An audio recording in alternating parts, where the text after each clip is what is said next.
Era disso que eu precisava. Olha só minha mão aqui. Puxa, isso é cósmico. Eu não entendo. Ei,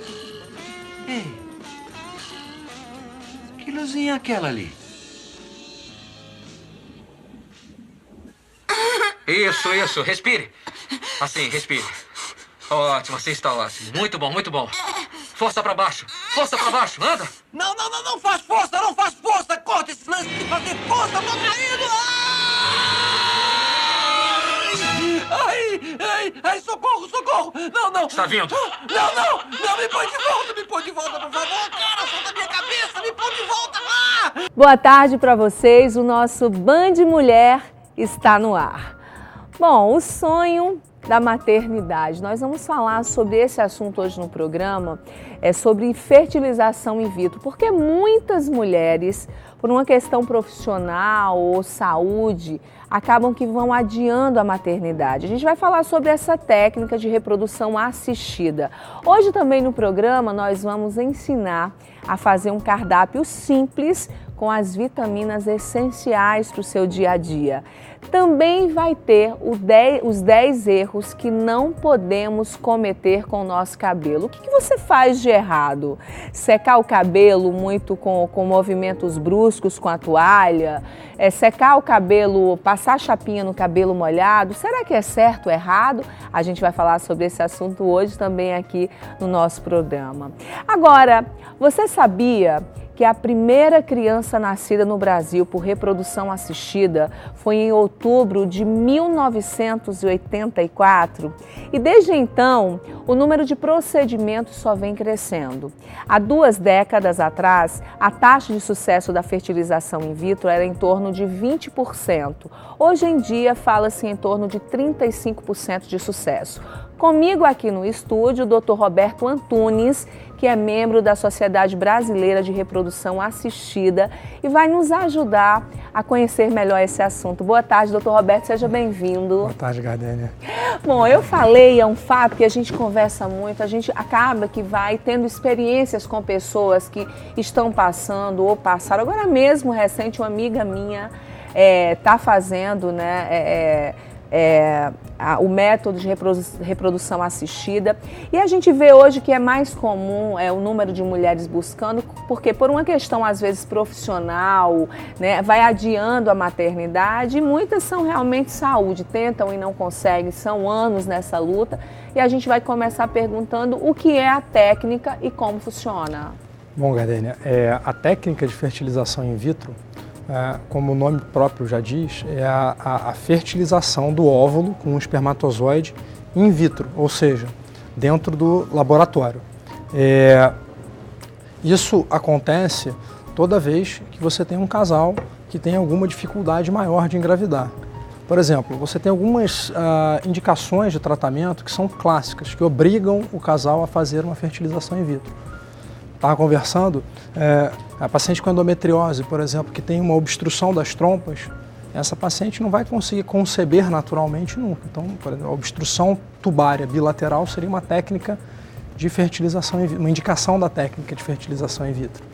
Doutor Roberto, a partir, por exemplo, a gente vê, dependendo da idade, lógico, também eu acho que é um dos fatores, mas assim, com quanto tempo de tentativa um casal já deve procurar um médico, um especialista para saber se é um casal fértil, se tem algum problema com reprodução ou não? Bom, você pontuou muito bem. Esse tempo vai depender, na verdade, da idade do casal, principalmente da mulher. A mulher, os óvulos da mulher, infelizmente, eles envelhecem com o tempo. E não tem nada que a gente não inventou um botox de ovário ainda, por exemplo. Então, não importa, as mulheres às vezes chegam lindas, maravilhosas, mas com 40 anos de idade, os ovários dela e os óvulos dela vão ter uma idade nesse sentido. Por que acontece? Só para a gente explicar, Por que o óvulo ele tem um tempo? Então, fisiologicamente falando, assim, a formação dos óvulos ela é muito diferente da formação dos espermatozoides. Eu costumo brincar com os meus pacientes e falar que o homem tem uma fabriquinha de espermatozoide que vai se renovando a cada 60, 90 dias. A mulher não. ela tem como se fosse uma espécie de um saquinho de óvulos que ela ganha quando ela está dentro da barriga da mãe dela. Com a quantidade certa. Com a quantidade que ela vai ter para a vida dela fértil. toda. Para a vida dela toda. E aqueles óvulos, eles vão envelhecendo, porque eles já estão prontos quando as mulheres ainda eram um bebê, ainda dentro da barriga da mãe delas. Então, por que eu costumo brincar com a questão do saquinho? Eu falo assim, o que acontece quando você abre um saquinho de biscoito, por exemplo? Se você for passando o tempo, esse saquinho vai envelhecendo. E o biscoito ali dentro vai deixando de ficar crocante, por exemplo. Então, à medida que o tempo vai passando, isso acontece com os óvulos também. Só que a diferença é que não é questão de crocância, é a questão genética. A genética do óvulo vai envelhecendo e vai ficando de uma forma que inviabiliza que aquele óvulo gere um embrião normal. Então, voltando ao que você tinha me perguntado inicialmente, só para a gente não deixar de abordar isso, classicamente um casal que tenta engravidar há 12 meses e não consegue, tendo relações sexuais regulares nesse período, é um casal que precisa procurar um especialista. Alguma coisa está errada. 85% a 90% dos casais conseguem engravidar dentro desse período. É claro, se a idade começa a aumentar, por exemplo, se é um casal onde a mulher tem mais de 35 anos, a minha recomendação é de que após 6 meses de tentativa, a gente já comece a fazer algum tipo de investigação. E se porventura for um casal onde a mulher tenha mais de 40 anos, nesse caso, eu sugiro que as tentativas já sejam concomitantes ao aconselhamento junto de um especialista. O que é imprescindível, doutor Roberto, para o sucesso da fertilização? Pois como você bem colocou no início, na chamada do programa, né, infelizmente a fertilização é uma técnica que, ao contrário do que muitas pessoas acham que as taxas de sucesso são altíssimas. Que vai procurar e vai dar certo. Vai chegar de cara e já vai conseguir. Não, muitas vezes as pessoas têm que fazer 1, 2, 3, 4 tentativas. Então, o que é muito importante para a gente ter? Primeiro, a gente tem que fazer uma investigação daquele casal para saber se há espermatozoides dentro do sêmen do marido, isso é imprescindível.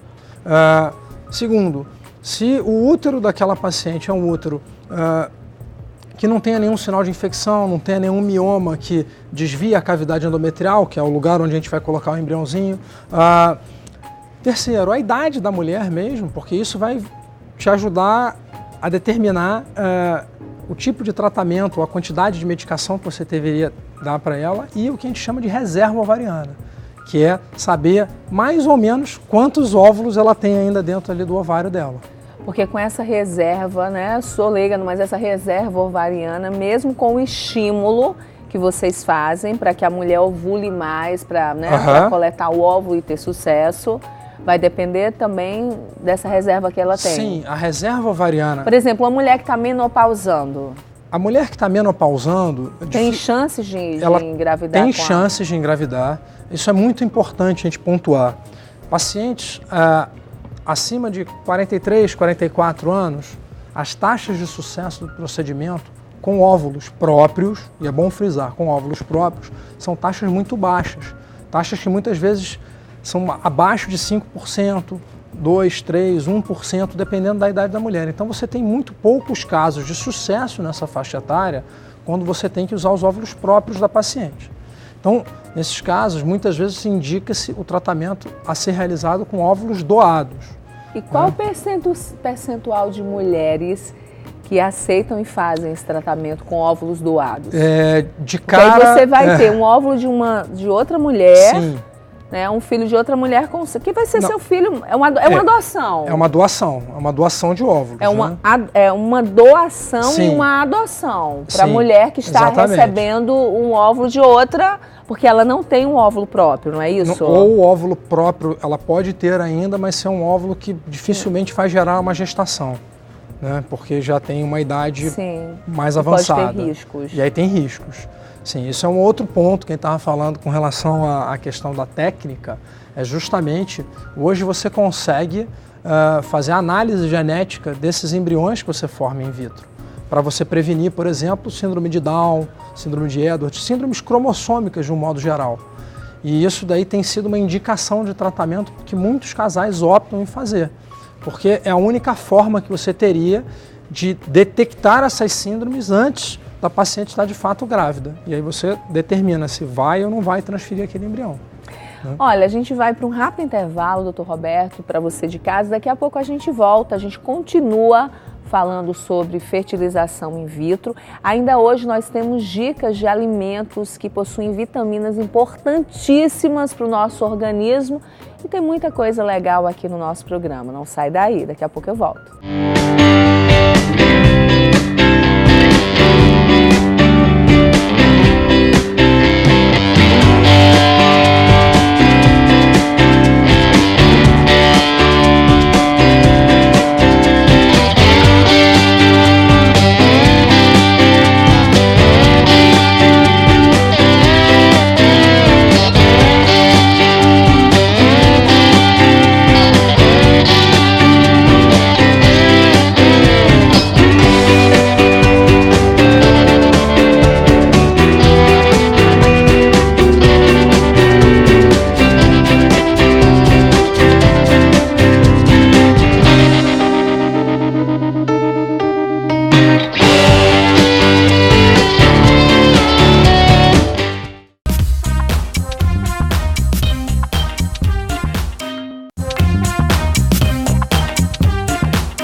De volta com o nosso Band Mulher, eu continuo aqui no estúdio conversando com o Dr. Roberto Antunes. Nós estamos falando sobre reprodução assistida. Eu vou te fazer uma pergunta, né? Porque assim, a gente fala muito da questão da idade com relação, né, a se vai ter sucesso ou não na reprodução assistida. Daí vem uma dúvida, porque a gente sabe, a gente está falando das síndromes, né, Sim, antes do intervalo. Que quando a mulher ela passa dos 40, há um risco maior. Mas nós temos mulheres muito jovens que tiveram crianças com síndromes. Qual o percentual, doutor Roberto, com relação a isso? Ou não existe ainda? É uma coisa que está sendo estudada? Bom, Gardênia, como você bem pontuou, à medida que a idade vai passando, o risco para a síndrome... Vamos usar o exemplo da síndrome de Down, que é o mais comum. Sim. Ele vai aumentando muito. Mas o que ocorre? As pacientes jovens são pacientes que acabam engravidando muito mais do que as pacientes de mais idade. É muito mais difícil, por exemplo, para uma paciente de 40 anos engravidar do que uma de 28, por exemplo. Foi o exemplo que a gente estava citando. Sim. Então, por mais que seja mais difícil de você ter dentro de uma paciente de 28 anos uma gestação com síndrome de Down, ela pode ocorrer. Ela pode ocorrer e você acaba vendo, como tem muitas pacientes de 28 anos que acabam engravidando, você acaba tendo um universo maior de crianças nascidas com síndrome de Down. A paciente com 40 anos, se você pegar isoladamente uma paciente de 28 anos e uma paciente de 40, obviamente a chance da de 40 ter uma gestação com Down é muito maior. Quando a gente fala em termos de técnicas da análise genética, essa análise que conseguiria detectar a síndrome de Down antes da paciente engravidar, quando você faz o teste dentro do embriãozinho, ainda no laboratório, você tem, por exemplo, uma indicação formal pela Sociedade Europeia de Medicina Reprodutiva, pela Sociedade Americana e Brasileira de Medicina Reprodutiva, para que esse teste seja formalmente feito em todas as pacientes acima de 38 anos, a partir dos 38 anos. O que não quer dizer que quem tenha menos de 38 anos não possa fazê-lo, você só não tem uma indicação formal, porque o custo-benefício não seria tão bom. A chance de fazer o teste e dar normal é muito maior na paciente mais jovem. Mas o pessoal acaba, em muitos casos, quando tem que fazer uma fertilização, optando em fazer o teste também. Doutor Roberto, eu vou te convidar para a gente ir aqui até o UOL, para a gente poder explicar um pouquinho para quem está nos assistindo como que é feita a técnica, né? Como que funciona, que muita gente escuta falar. Por favor, pode ficar aqui. Muita gente escuta falar, mas eu gostaria que você explicasse, por favor. Nós temos aqui algumas imagens. Sim, bom, a técnica de fertilização in vitro, ela começa pelo estímulo medicamentoso que você vai fazer para que o ovário fique desse jeito que vocês estão vendo aí. Isso daí é um ovário que a gente chama de hiperestimulado. A gente faz um hiperestímulo controlado dele. A gente dá as medicações e vai controlando o tamanho. Para estimular a ovulação. Isso. Cada pontinho preto desse aí, cada bolinha preta dessas que vocês estão vendo, é um folículo. E dentro desse folículo tem um óvulo que você vai aspirar. Se vocês observarem, tem um tracinho branco aqui. Isso aqui é a agulha que a gente chega dentro do ovário para poder esvaziar o folículo. Ó, entrou... Vai começar a esvaziar e murchar. Ó, vai murchando. É dolorido isso? Não, isso é feito sob anestesia, isso é feito sob sedação. O processo demora mais ou menos de 8 a 12 dias para você chegar nesse ponto. Isso daí é uma paciente que teve uma boa resposta. Tem pacientes que têm mais folículos, tem pacientes que têm menos. Como a gente tinha dito, Sim. depende da questão da reserva ovariana dessa paciente. E depois desses 8 a 12 dias, a gente vai para a coleta. Então, a coleta é exatamente isso, é a aspiração dos folículos. Uma vez que a gente termine a aspiração, se você puder passar para o outro vídeo, Tá. a gente... Esse líquido, esse preto que vocês viram é líquido. Aham. Eles vão para essas plaquinhas de Petri, isso aqui já é dentro do nosso laboratório, e nesse microscópio a nossa embriologista vai vendo plaquinha por plaquinha e catando óvulo por óvulo que saiu. Isso é feito com uma... E há uma escolha dos melhores óvulos? Na verdade, você pega todos os óvulos, eu vou fazer aqui mais uma vez uma comparação, a gente vai entrevistar depois a nutricionista, né? Então, é como se fosse um ovinho mesmo, você tem que descascar aquele óvulo, e aí você, quando descasca ele, você fica com ele bonitinho e você consegue avaliar se ele é um óvulo, que a gente chama de metafase 2, que é o óvulo maduro, ou não. Apenas os óvulos metafase 2 é que podem ser injetados com os espermatozoides. Então, depois que a gente seleciona isso e faz essa limpeza, tira essa casquinha do óvulo, né, a zona pelúcida do óvulo, a gente injeta o espermatozoide dentro dele. Essa que é a técnica chamada de injeção intracitoplasmática de espermatozoides. Nessa técnica, depois que você faz isso, você coloca ele dentro da cultura. Aqui você está vendo ali que tem aqui atrás azulzinho, isso daí é uma incubadora. E você deixa esses embriões ali e eles vão ficar aí em cultivo de 2 a 7 dias, dependendo do estágio onde você vai optar ou por transferi-los ou por fazer uma biópsia da análise genética deles. Então você tem, então depois você transfere. Essa análise genética, você escolhe as características do embrião, não, ou se é saudável ou não? Boa pergunta. Permitido essa questão da escolha das características? Muita gente acha que é permitido escolher o sexo da criança. O que é permitido ou não, doutor Roberto? Excelente pergunta. A análise genética, ela não é uma edição gênica. Que isso ficou muito em voga agora recentemente com o chinês, que isso daí é totalmente ilegal e não é permitido, tá? Na verdade, essa técnica de edição gênica eu vou dar aqui um exemplo de uma amada maravilhosa do Brasil, que é a Ivete, né? Ela teve 2 menininhas. Sim. E muita gente pensa que escolheu o sexo e tal, e não é bem assim, não pode. Não é bem assim. Entre outros casos, né, de famosas e não famosas que fazem, muita gente fica achando que você escolhe. Não, vamos lá. Então vamos esclarecer isso, que é uma excelente pergunta. Primeiro, a análise genética, ela não escolhe características, ela simplesmente vê se o embrião tem os cromossomos no lugar, os 23 pares de cromossomo no lugar, ou não. Eu não mudo nada. Se é um bebê, se for menino é menino, se for menina é menina, e isso eu não mudo. O que eu consigo ver são os cromossomos. Eu não vejo características, se o olho é verde, se o cabelo vai ser liso, se não vai ser liso, se vai ser loura, se vai ser morena, isso não é possível você ver. Isso daí é uma combinação aleatória, baseada no encontro daquele espermatozoide com o óvulo. Com relação à questão do sexo, da escolha do sexo do embrião, isso também não é permitido. Na verdade, isso é permitido no Brasil em uma única circunstância, quando for para evitar doenças ligadas aos cromossomos sexuais, ou cromossomo X ou cromossomo Y. Então, nesses casos, você pode, sim, tentar optar por um embrião ou sexo masculino ou do sexo feminino, de acordo com a herança genética, se for ligado ao cromossomo sexual, né? Mas isso não é permitido. A análise genética não cria o super-homem. Você simplesmente consegue encontrar um embrião que nós chamamos de embrião euploide. O embrião euploide, independente dele ser masculino ou feminino, é aquele embrião que possui 23 pares dos cromossomos. Então, nós temos 23 pares de cromossomos, é como se fosse o prédio que armazena todo o nosso DNA. E nós armazenamos o nosso DNA em 46 prédios, 23 pares. E eles têm que estar pareados. O cromossomo número 1 tem que ter duas cópias, o 2 tem que ter 2 cópias, o 3 2 cópias, assim por diante.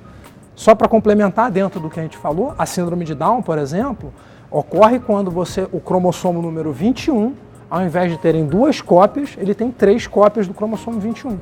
Isso seria uma síndrome de Down. Isso ainda também não está... Você não consegue consertar um embrião ainda. E também não consegue, por exemplo, ainda não se descobriu por que ocorre essa... Sim, na verdade a gente sabe por que ocorre. Como que a gente pode chamar, doutor? Essa alteração cromossômica. Alteração, exatamente. Isso daí, na maioria das vezes, está ligada à idade do óvulo. Por quê? Como eu disse para você que o óvulo ele fica paradinho ali no ovário a vida inteira, na hora que o óvulo divide... Mas no caso de uma mulher muito jovem, também, como se explica essa... É a mesma coisa. Aquele óvulo já... Dentro do óvulo, esses cromossomos eles têm que estar pela metade para poder juntar com a outra metade que vem dos espermatozoides, certo? Então, esse processo chama-se de meiose. Para essa meiose acontecer e para você diminuir pela metade o material genético do óvulo, para ele ficar do jeito que ele tem que fazer, você tem como se fosse uma espécie de cordinha ali dentro da célula, que são os microtúbulos, que se ligam a esses cromossomos e puxam uns para um lado e outros para o outro óvulo. Se tiver algum erro nessas cordinhas, vão 2 para um lado e nenhum para o outro. E é assim que você começa a ter esses erros. E à medida que o tempo vai passando, é como se a cordinha fosse ficando mais fraquinha. A forma de tentar explicar para o pessoal leigo. Temos mais uma imagem ainda, aí é a forma de... Isso daí é justamente a forma como você faz a coleta. Aqui é a medida do endométrio. O endométrio está aqui. O endométrio é onde você vai colocar o seu embriãozinho uma vez que ele esteja preparado. Essas são as injeções que você faz. Normalmente os tratamentos de fertilização in vitro e de estímulo de ovulação são feitos com injeções subcutâneas, é como se fosse uma agulhinha pequenininha. Tem mais uma imagem, doutor. Ali está o ovário estimulado, esse ovário estimulado e o médico fazendo o controle por ultrassonografia transvaginal, na maioria das vezes. E depois faz... Isso, ele vai medindo o tamanho dos folículos, à medida que os folículos chegam num bom tamanho, eles conseguem, a gente faz o amadurecimento dos óvulos que estão ali dentro e procede para a coleta dos óvulos, que seria a aspiração dessas bolinhas pretas que estão aí. Eu acho que para as meninas, né, que retardaram e têm algumas dúvidas, muitas com vontade de ter um bebê e aí precisam começar um tratamento, outras que estão tentando e não conseguem engravidar, eu acho que essa entrevista, essa conversa deu para esclarecer bastante, para procurar o quanto antes, quanto mais cedo melhor. Quero te agradecer a participação e deixar o Band Mulher de portas abertas sempre. Eu que agradeço. Muito obrigado, Gardênia. Foi um prazer estar aqui. Espero que tenha conseguido esclarecer algumas dúvidas do pessoal. Obrigada. Bom, agora a gente vai falar sobre peeling, porque você sabe com que frequência você deve fazer esse procedimento e quais são os benefícios, como ele age na nossa pele. O Band Mulher vai mostrar tudo isso para você agora.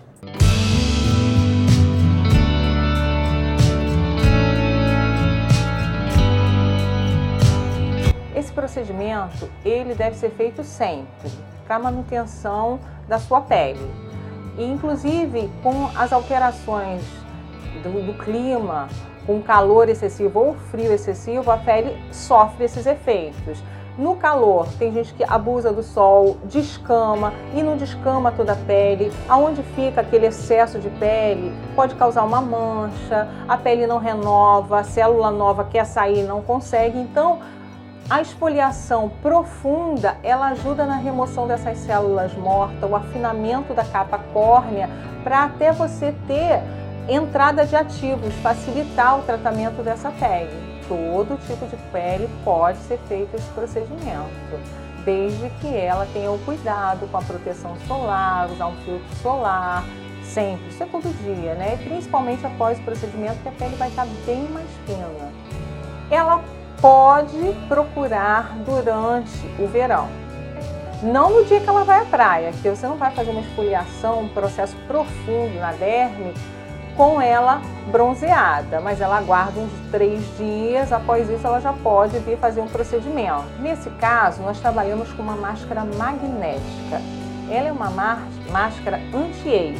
Hoje em dia, anti-aging é tudo. Ela é uma máscara antioxidante que trabalha os sinais do tempo na nossa pele. Então ela elimina radicais livres, que são os opressores da nossa pele, que causa todo o envelhecimento na nossa pele. Ela é retirada com um ímã. ela é atraída por esse ímã. Vai depender muito do tipo de pele da pessoa, de como ela se encontra, vai ter uma avaliação. Então, se ela tiver uma pele muito congestionada, precisando desse tratamento, de 15 em 15 dias. Se for uma pele mais seca, mista, que não esteja tão agredida, uma vez por mês, está ótimo esse procedimento.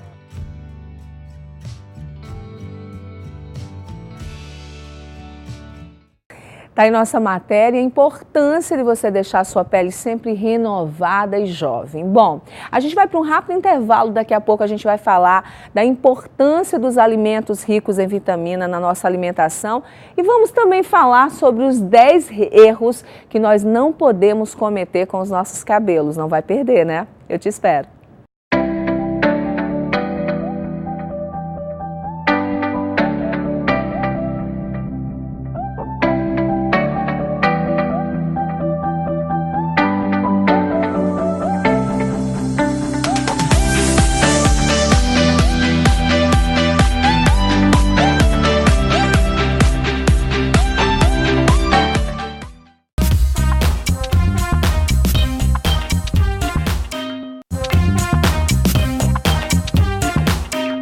Voltamos e agora nós vamos falar de saúde equilibrada, alimentação, que é um fator muito importante para termos o cabelo, a pele, nosso corpo todo saudável, né? A gente sempre fala aqui no Band Mulher de tudo para a gente ficar linda todos os dias e a alimentação rica em vitaminas é essencial. Eu vou conversar agora com a nutricionista Lara Cortinhas, que está aqui comigo, que ela vai me contar quais são esses alimentos, como que a gente pode ter essa alimentação balanceada e rica em vitaminas, sais minerais todos os dias, porque é importante. Seja bem-vinda. Obrigada. Tudo bem? Bom, a gente sabe que tem meninas, né, no programa Band Mulher, né, que muitas vezes se preocupa muito com a parte estética, mas esquece um pouquinho que a parte estética, ela é um resultado da parte interna. Se você se alimenta bem, se você cuida bem do seu corpo, né, com uma alimentação balanceada, regrada, com certeza o resultado é um cabelo brilhante, é uma pele mais saudável, o corpo saudável, né? Bem diz aquela frase, né? Nós somos aquilo que comemos. Com certeza. Seja bem-vinda. Obrigada, é um prazer estar aqui. Prazer todo nosso. Vamos falar dos nutrientes, então, que são essenciais na nossa alimentação diária? Então, para começar, eu acho muito importante esse tema, porque hoje em dia, com a corrida do dia a dia, né, acaba que a gente está se preocupando mais só com os macronutrientes, né? Então, quais são os macronutrientes? Carboidratos, proteínas e gorduras. E deixando de lado os micro, que são as vitaminas e os minerais, tá? Então, não é porque eles são micros, né, que a gente tem que consumir menos quantidade do que os macros, que eles são menos importantes. Tá? Deixa eu te perguntar uma coisa, Lara. Hoje em dia, com essa correria que você bem falou, a gente tem muito uma tendência a comprar vitamina, polivitamínicos, né, as vitamininhas para tomar, seja em cápsula ou seja líquido, mas fazer esse complemento.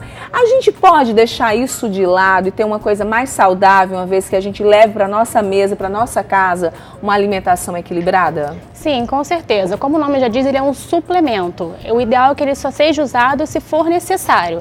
Então, exames bioquímicos devem ser feitos para analisar, para ver se o consumo está sendo adequado ou se precisa estar sendo complementado.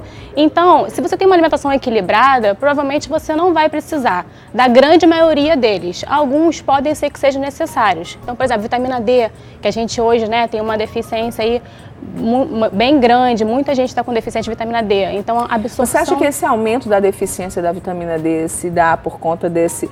Lógico, a gente tem que ter muito cuidado com relação aos horários de exposição ao sol.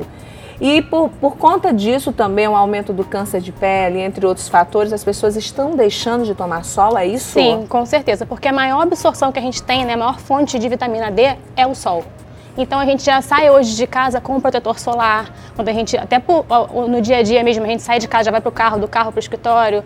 Então a gente acaba pegando menos sol mesmo, então essa absorção fica prejudicada. E com o uso do protetor, mais ainda. Então por isso que está essa... E aí tem vários estudos mostrando hoje do uso da vitamina D em relação ao câncer, né? Então realmente os níveis séricos, né, de vitamina D em torno aí de 50, que seria o ideal, prevenindo vários tipos de câncer. Vamos mostrar o que você trouxe pra gente, Lara? Como que a gente, nessa correria, podemos ter uma alimentação equilibrada, com vitaminas, nutrientes essenciais para a nossa saúde, principalmente? Então, o que eu acho importante priorizar é pensando, por exemplo, nos minerais. Então, hoje a gente pensa em mineral, a gente tem que pensar saúde óssea, saúde muscular. Importantíssimo para a mulher, né? Exatamente. Principalmente, que tem mais tendência à osteoporose. Osteopenia, tudo isso. Por que a gente tem mais tendência? Acaba que a mulher, pela parte hormonal, principalmente pelo estrogênio, então ela vai ter essa tendência maior, e ela acaba priorizando erroneamente só no cálcio. E o cálcio, ele não anda sozinho. A gente precisa do cálcio e do magnésio, por exemplo, e da vitamina D e do zinco para poder esse cálcio entrar no osso, entendeu? Então, se a gente usar isoladamente só o cálcio, ele não vai ser biodisponível. Então, a gente não vai ter absorção boa, então provavelmente a gente vai ter... E qual a dica pra gente ter bastante aí na alimentação, o que a gente pode estar utilizando? Um suco verde, por exemplo, que a gente pode estar fazendo de manhã. Por que é legal o suco verde? Porque a gente tem as folhas verdes escuras, que são riquíssimas em magnésio. Ferro. Exatamente. Zinco, complexo B. Então, fadiga, energia. Complexo B está muito relacionado a isso. A gente também tem que falar em relação à tireoide, né? Então, a gente tem nutrientes importantes, que hoje em dia também, as mulheres, a maioria também tem tido alteração de tireoide. Com problemas de tireoide. Exatamente. Por que está acontecendo? Principalmente pela falta de nutrientes, pelo consumo exagerado de industrializados. Então, isso tudo vai influenciar. Então, quais são os minerais importantes? A gente tem o selênio, o zinco e o iodo, tá? Então, a gente tem como fonte, por exemplo, a semente de abóbora e de girassol. Que todo mundo descarta, né? A Exatamente. Semente de girassol, tudo bem, né? A gente não tem no costume, é uma coisa que você vai ir direcionado à compra. Mas, por exemplo, a abóbora... Quantos pratos fazemos com abóbora e descartamos a semente? E é simples, é só você pegar aquela semente, limpar, né, dar uma higienizada e botar no forno. Pronto. Delícia, já fiz. E você pode fazer um mixzinho, colocar numa frutinha, ou um snackzinho no meio da tarde, onde você pode associar, por exemplo, com uma avelã, com amêndoas, que também vão ser excelentes fontes de magnésio. Então, magnésio também, que é importante. Para quê? Vontade de comer doce, magnésio, cromo. Então, a gente, pela deficiência de magnésio e de cromo... Tem muita vontade de comer doce? O cromo então, tem muito muita bem relação. De magnésio. Porque... O cromo também. Eu tenho hoje, gente, auditório aqui, sabe? Tem uma que tá ali morrendo de rir porque eu tô falando. Que bom, então, tô ótima de magnésio, não tenho e de vontade cromo. De doce zero. Isso. Não tenho, é muito raro, só em determinados períodos do mês normal, que eu fico louca, TPM, a formiga né? da casa, mas não tem. Ótimo, vamos lá, eu vou me constando aqui também. Então, aí o cacau é uma excelente fonte de cromo, então a gente pode estar usando ele para ajudar nesse... Por que a mulher tem tanta vontade do chocolate, né? Temos tantas chocólatras por aí. Então, outra coisa que tem relação também com essa vontade de comer doce é em relação à serotonina, né? Que é o neurotransmissor da felicidade, da alegria e do bem-estar. Então, o triptofano, ele tem que ser convertido em serotonina para você ter essa sensação. Então, muitas vezes você não tem nutrientes necessários para você fazer essa conversão. Então, você também tem essa queda. Fora isso, horários dos dias também mais estratégicos que a gente tem essa queda.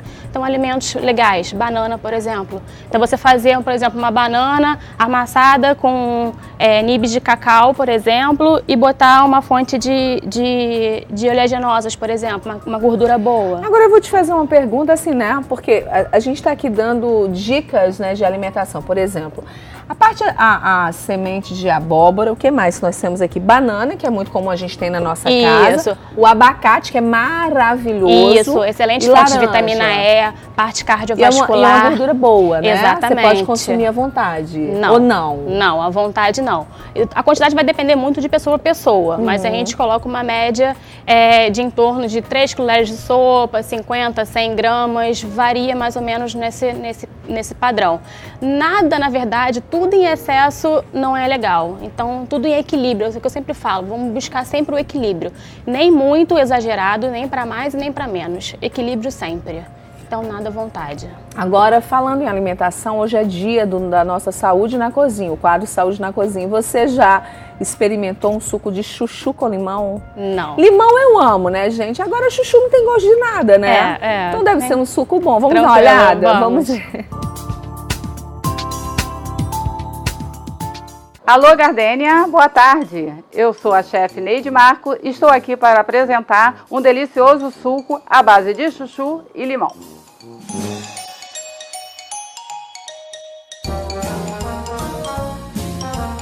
Olha só, é através com a própria casca, tá? Estou usando a casca, o chuchu inteiro.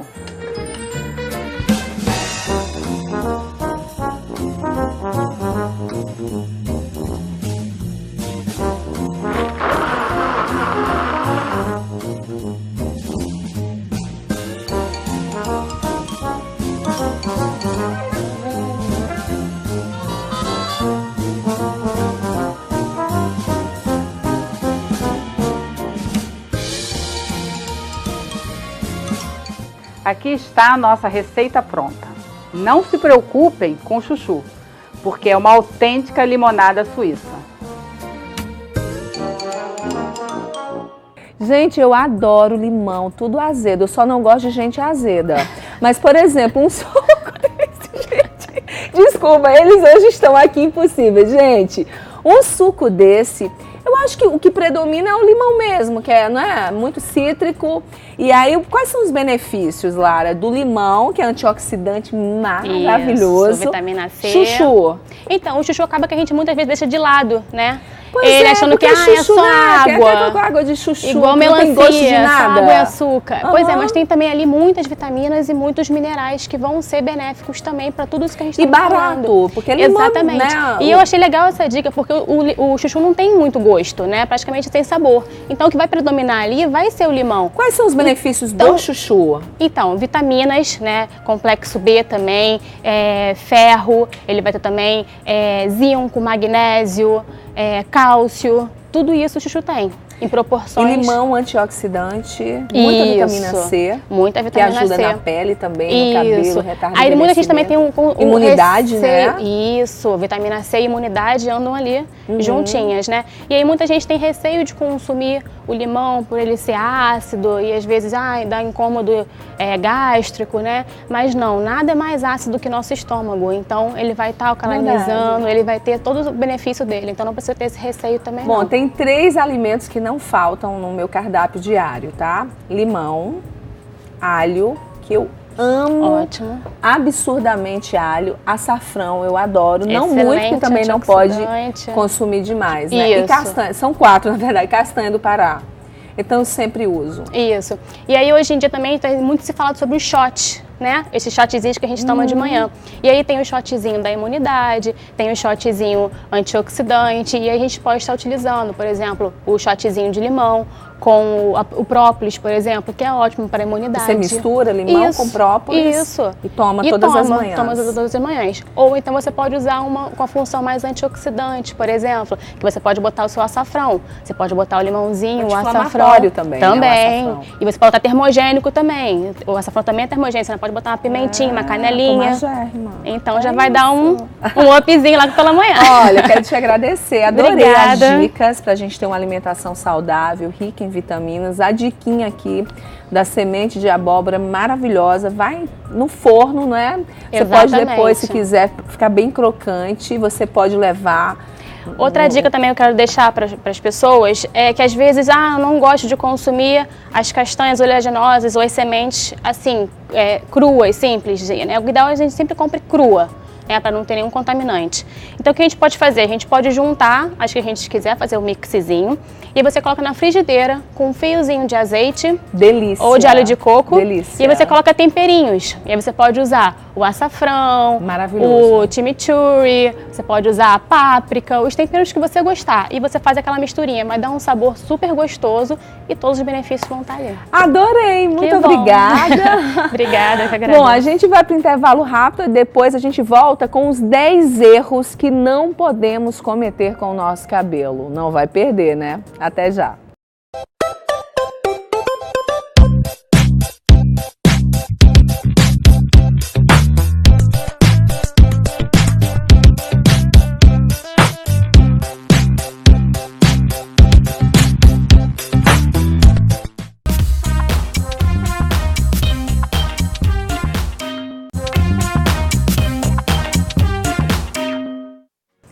Olha o Band Mulher de volta e eu tenho uma pergunta para te fazer.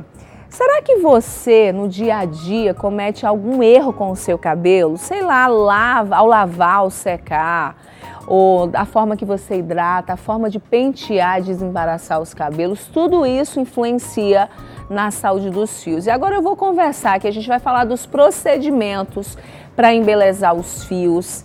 E a gente vai ter, para a gente ter aquele tão sonhado cabelo de diva, a gente tem que cuidar. Então, quais são os erros mais comuns que cometemos com o nosso cabelo? Para conversar aqui comigo, está aqui no estúdio o Ari Peixoto, que ele é especialista em corte e vai falar com a gente. Especialista em corte em cabelo, que eu tenho certeza que você arrasa e você faz tudo, né, Ari? Sim, sim. Bom, a gente vai falar porque eu acho que diariamente a gente vê nas ruas ou em alguns lugares que a gente vai, alguns errinhos. Eu sou muito observadora, trabalhei com cosméticos a minha vida inteira, com beleza, cabelo, então eu olho muitas vezes. Uma das coisas que eu mais vejo, o cabelo com muito excesso de água depois de lavar, ou com muito excesso de produto, cremes, né? Eu acho que tudo isso danifica. A gente tem ali, seja bem-vindo, boa tarde. Boa tarde. Obrigado. O primeiro erro que não podemos cometer com o nosso cabelo, lavar o cabelo causando atrito nos fios. Explica pra gente, Ari.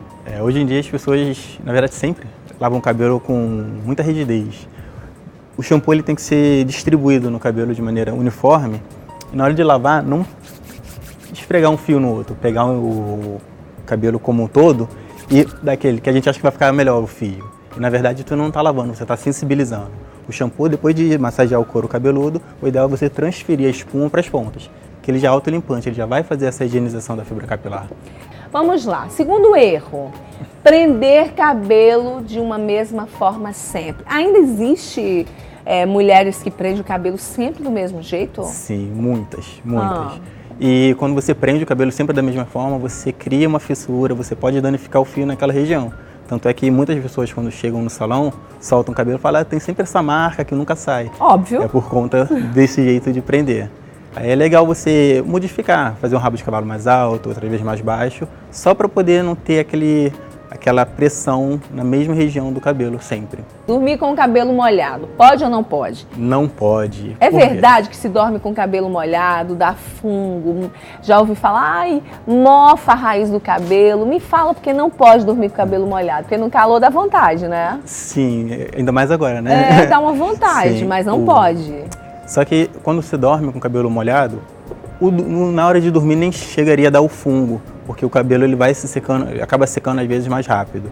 Mas o fio, quando ele está molhado, ele está no seu estágio mais sensibilizado, mais frágil. Se você dorme esfregando o cabelo para um lado, para o outro, isso vai causar um atrito novamente, quase seria a mesma forma de você estar lavando o cabelo e vai sensibilizar o cabelo. Temos que ter a ideia de que o cabelo, eles são compostos por várias escamas. E essas escamas, como tem esse atrito, é como se você pegasse um fio e esfregasse no outro. O cabelo umedecido ele fica mais mole e isso ocasiona, né, essa quebra, esse desgaste no fio com mais facilidade. Além de, tendo que lembrar que o cabelo ele não tem esse poder de se auto-regenerar. Ele precisa dos cosméticos para poder recuperar a força. Se a gente só maltrata ele, não vai ter essa chance de ter um cabelo bonito, saudável, brilhoso aí durante o dia a dia. Deixar o produto mais tempo do que diz na embalagem. Não pode, não é legal, principalmente pelo fato de que temos que pensar que houve um estudo... Porque tem gente que pensa, né, eu vou deixar, se a indicação são 10 minutos, eu vou deixar 20 porque o efeito vai ser melhor e vai ficar mais bonito. Eu vou deixar o dia inteiro também. Isso? Tem. Acontece? Acontece. Você já recebeu clientes no salão lá que fizeram isso e deu errado, vezes. Muito errado? Muitas vezes. A principal reclamação é que o cabelo fica pesado e oleoso, né? Sem contar de, começou a dar caspa, né? Dar descamação no couro cabeludo. E o excesso do produto, quando ele fica por muito tempo, para você tirar demora mais. Você gasta mais água e sensibiliza o cabelo. É sempre sensibilizando cada vez mais o fio se você deixa o produto. O ideal é realmente deixar no tempo certo e enxaguar bastante o cabelo para não deixar resíduos. Nunca usar condicionador e máscaras leave-in. Na verdade, e máscaras no lugar de leave-in. Entendi. Entendeu? Porque o condicionador, tem pessoas que colocam condicionador ou a máscara de tratamento e deixa secar no cabelo. A máscara... Colocam condicionador e deixam secar? Isso, deixa secar porque naturalmente. Acham que substitui o leave-in, é isso? Exatamente. E não é. A máscara e o condicionador eles foram feitos para poder passar, deixar o tempo de pausa de 5, 10 minutos, dependendo da formulação, e ser enxaguado totalmente. Se você deixa a máscara, ela resseca no fio e vai sensibilizar também o couro cabeludo. Ela gruda, ela parte as escamas do cabelo. Ser mais gentil ao desembaraçar os cabelos. Gente, eu sempre falo aqui no programa. Inclusive, outro dia eu dei a dica de como desembaraçar corretamente. De baixo para cima. Evitar, sair rasgando o cabelo, aquela confusão. Parece e realmente pipoca, ser né? mais gentil ao desembaraçar os cabelos. De preferência, você acabou de falar que o cabelo molhado ele fica muito mais sensível. Sim, Né? exatamente. Principalmente quando você tem um cabelo longo, como o meu, ou tantas mulheres têm um cabelo longo, na hora de desembaraçar, molhado muitas vezes está embaraçado, vai de cima para baixo, sai quebrando tudo. Se for desembaraçar com ele molhado, deixar desembaraçado logo quando tiver com o condicionador ou com a máscara. Ainda Que ela no vai chuveiro. ajudar, pode ser que vai ajudar a ter um desembaraço mais suave, menos atrito no fio. E por que tem tanta gente que na hora de fazer a hidratação penteia o cabelo durante a hidratação? Isso é bom? É legal, porque você ajuda a distribuir melhor o cosmético, né, a máscara por todo o comprimento e ponta.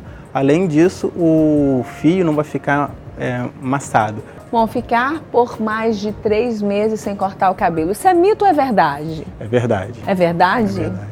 A gente tem que levar em consideração que o cabelo ele tem um crescimento de média de 1 centímetro por mês.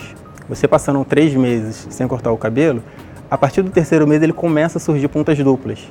Levando em consideração o comprimento de fio, a ponta ela é sempre a mais antiga do cabelo, ao qual começa a correr aquele risco de arrebentar, criar as pontas duplas. Você aparando ele a cada 3 meses, é muito difícil surgir a ponta dupla e você vai ter um cabelo cada vez mais saudável. Agora nós temos um erro que eu escuto muito, tá? Não arrancar os fios brancos. Apareceram alguns fiozinhos, tá lá, né? E aí? É verdade que nasce mais branco? Não tipo vai assim, nascer. tô me vingando de você. Arrancou, vai nascer. Não, né? Não nasce mais branco. Na verdade, quando você arranca o fio, você pode danificar o bulbo capilar. O fio branco ele já é um fio mais resistente. Quando você arranca, o bulbo capilar ele pode ocasionar um trauma e o fio nascer mais crespo, mais frisado e vai te incomodar ainda mais. Além de ser branco, que ele não vai ficar preto, ele vai te incomodar. Rebelde, vai ser o rebelde. Rebelde. Você quis me livrar, quis se livrar de mim, eu tô me rebelando. Prender o cabelo úmido em rabo de cavalo. Esse daí é o que pode dar mofo. Sério? É, porque normalmente quando você toma banho e dorme, o cabelo ele ainda, o travesseiro vai absorver um pouco da umidade. Agora quando você prende, a umidade fica ali por mais tempo, aonde o mofo adora, escuro e úmido. E aí você pode correr risco. E quando dá mofo, só existe um jeito de melhorar de tirar ele, cortando. E vai ser bem próximo da raiz. Quem não gosta de cabelo curto, pois é, vai ficar triste. Tem que ter amor, né, pelo cabelinho. Se quer cabelão, tem que cuidar, gente. E cabelo também, curtinho, seja o tamanho, tem que cuidar. Secar o cabelo sem uso de um protetor térmico. E daí vai também, pra gente concluir, além de secar o cabelo sem uso do protetor térmico, tem também gente que passa chapinha com o cabelo molhado. Sim, não é indicado. Principalmente pelo fato de que a chapinha ela tem uma temperatura ainda mais elevada do que o secador. Quando você faz, você está fervendo o fio, vamos dizer. E até alguns óleos que as pessoas usam que não tem a proteção térmica, você vai fritar o cabelo. O ideal é procurar lá na embalagem um protetor térmico realmente que você vai distribuir no cabelo. Ele vai fazer isolar a ação agressiva do calor no fio, vai preservar a umidade natural do cabelo, vai evitar com que ele se resseque com mais facilidade. Olha, eu quero te agradecer a participação aqui no Band Mulher, sempre bem-vindo. E agora a gente vai chamar, falando em cabelo, né? A gente vai chamar a nossa diva de hoje aqui no nosso Band Mulher.